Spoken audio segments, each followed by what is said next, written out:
The courtroom was silent except for the clicking of cameras. The nation's media had gathered for what they called the trial of the year.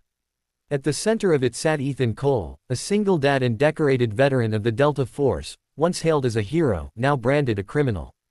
He sat in a wrinkled suit, his broad shoulders still straight, his eyes cold and focused. Beside him, his lawyer whispered nervously, "Ethan, if you don't speak today, they'll bury you for good." But Ethan said nothing. He had promised himself one thing: he wouldn't beg for mercy from the man who framed him. That man was Logan Pierce, a billionaire defense contractor sitting smugly in the front row, pretending to be the victim. Logan had once been Ethan's employer, and his best friend. A friendship turned deadly. 2 years ago, after returning from his final military tour, Ethan struggled to adjust to civilian life. His wife had passed away, leaving him to raise his 8-year-old son, Jack, alone. When Logan offered him a job as head of security for his private defense company, Pierce Global, Ethan saw it as a chance to rebuild his life. Logan called him brother. They hunted together, shared whiskey on rooftops, and swapped war stories. But beneath Logan's charm hid a darkness Ethan couldn't see, until it was too late. One night, Ethan was called to secure a top-secret shipment from a military base. The operation seemed routine, until he realized what was really inside the crates. Weapons. Illegal ones. Advanced prototype rifles meant for U.S. Special Forces, but they had been swapped with cheap foreign replicas. Someone was selling real American weapons on the black market, and replacing them with fakes to hide the theft. When Ethan confronted Logan about it, Logan smiled and said calmly, "Greater than, you're a soldier, Ethan. You follow orders. Leave the thinking to me." That's when Ethan knew. He had just discovered something that could destroy Logan's empire. And the next morning, police raided Ethan's home. Inside his garage, they found 2 of the stolen prototype rifles, perfectly wrapped and labeled with his fingerprints. He was arrested in front of his son. A father's plea. "Daddy, what's happening?" Jack cried as officers dragged Ethan out. Ethan shouted back, "Don't believe them. I didn't do this." But the system didn't care. The billionaire had connections, judges, lawyers, even a few politicians. The narrative was simple: a desperate ex-soldier, struggling for money, had stolen weapons from his employer. No one questioned how a single father could have pulled off such a sophisticated crime. Only one person believed in Ethan's innocence: Samantha Gray, an investigative journalist who had once covered Ethan's rescue missions overseas. When she saw his face on the news, she whispered to herself, "Greater than, no way. He's being set up." And she was right. The secret file. Weeks before his arrest, Ethan had secretly copied encrypted data from Pierce Global's internal servers, a list of illegal weapon deals, offshore accounts, and private communications that tied Logan directly to international arms smuggling. But he'd hidden the file in a place no one would think to look, inside a military-grade drive disguised as his late wife's necklace. Now, as the trial began, that necklace sat around his son's neck, unnoticed by everyone. Ethan glanced at Jack sitting in the back row beside Samantha. He couldn't speak to him, but his eyes said everything. "Hold on, son. Truth always finds its way out." A twist in court. As the prosecution laid out its case, Logan's lawyer painted Ethan as a bitter veteran who couldn't handle civilian life. They displayed fake photos, forged emails, and falsified documents. The judge looked convinced. The jury looked bored. But then Samantha stood up from the audience, holding her phone high. "Your Honor," she said, her voice trembling but fierce, "I have new evidence that changes everything." Logan's smirk faltered. Because Samantha had finally cracked the encryption on Ethan's hidden file, and what she found would blow the courtroom apart. The air inside the courtroom thickened with tension. Cameras stopped clicking. Reporters froze mid-sentence. Judge Morales leaned forward, frowning. "Ms. Gray, you will explain yourself immediately." Samantha took a deep breath, her hands trembling slightly as she walked toward the bench. "Your Honor, I'm Samantha Gray, investigative journalist. I have in my possession encrypted data obtained legally through evidence backup left by the defendant, Ethan Cole. The data proves that the prosecution's primary witness, Mr. Logan Pierce, has perjured himself, and that this entire case is built on fraud." Gasps echoed through the room. Logan's smug smile twitched, barely hiding the flicker of panic in his eyes. His lawyer shot to his feet. Objection. This woman has no standing in this court. But the judge cut him off. Silence. If what she's saying is true, I will hear it. Samantha nodded. She plugged her phone into the courtroom's display screen. A logo appeared first, Pierce Global Defense Systems, followed by a series of encrypted files opening in sequence.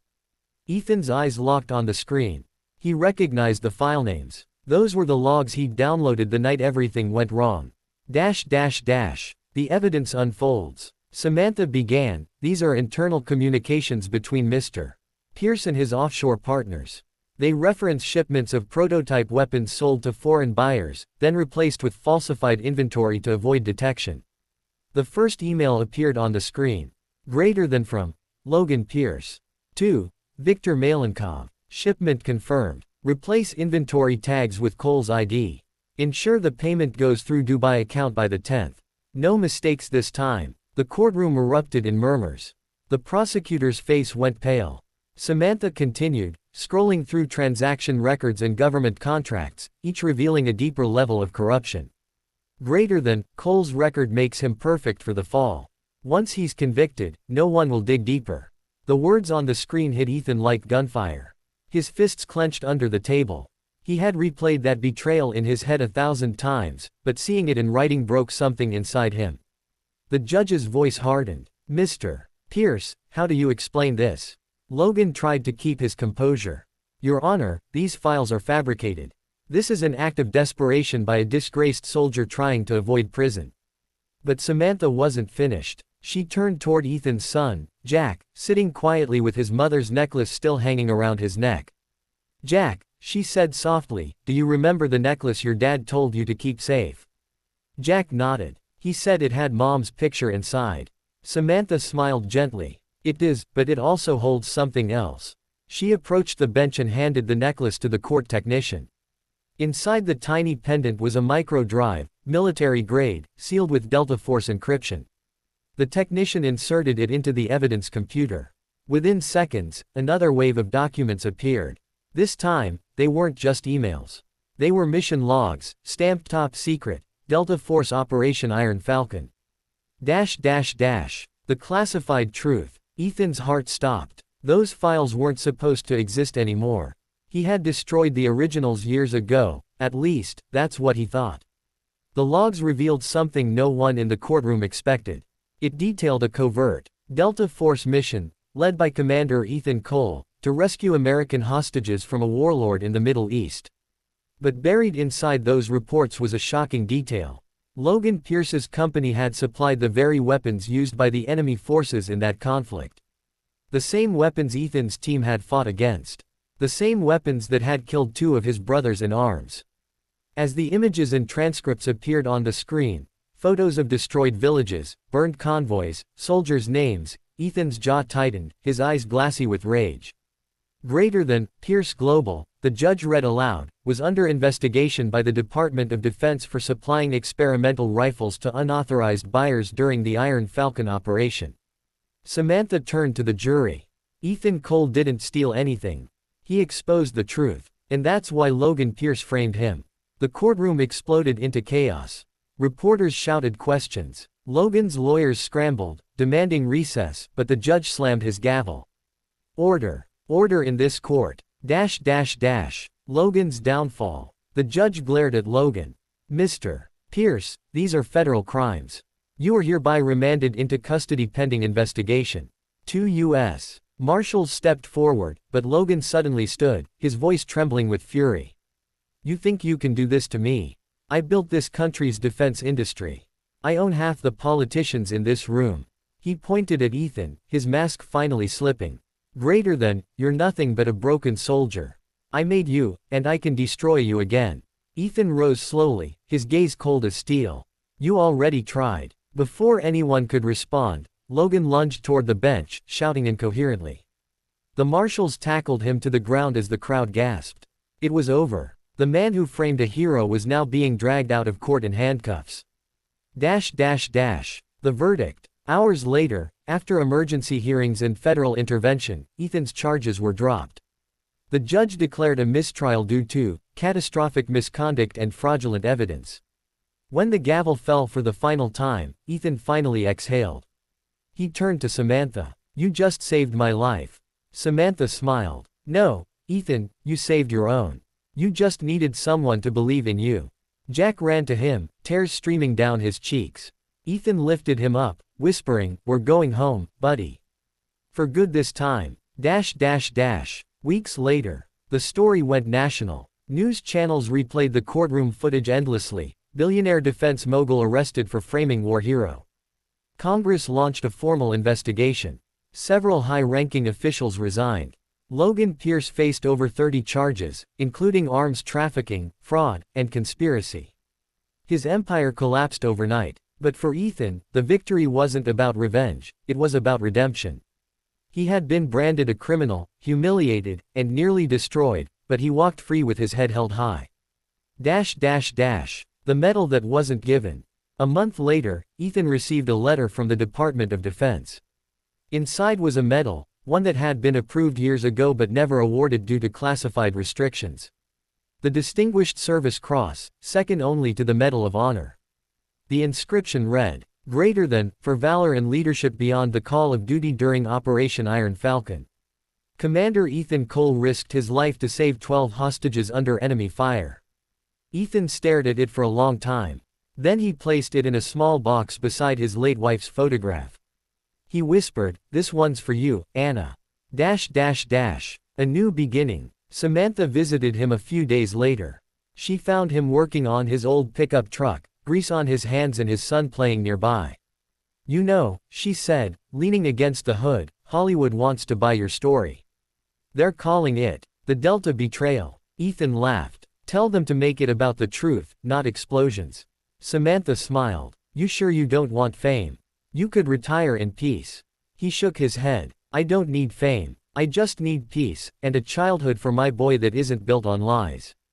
She looked at him for a moment, her expression softening. "You deserve that, Ethan." Jack ran over, holding a model jet. "Dad, look, I made it fly." Ethan grinned. "That's my boy." Samantha turned to leave but paused. "You know, not many people would have survived what you did. Most would have given up." Ethan looked at the sky. "Delta taught me one thing, you don't quit when the world turns against you. You fight until the truth comes out." 6 months later, the trial's shockwaves continued. Logan Pierce's testimony against his company conspirators led to dozens of arrests. His empire was dismantled piece by piece. Samantha's exposé won her the Pulitzer Prize for investigative reporting, but she credited Ethan for the story. Ethan, meanwhile, started a small foundation for veterans struggling to reintegrate into civilian life. He called it the Iron Falcon Initiative. It provided housing, therapy, and job support, everything he wished someone had offered him. On the foundation's opening day, dozens of veterans showed up, shaking his hand, thanking him. But when a young soldier asked him how he'd kept faith through everything, Ethan simply said, "Greater than, because truth doesn't need power, it just needs time." Epilogue.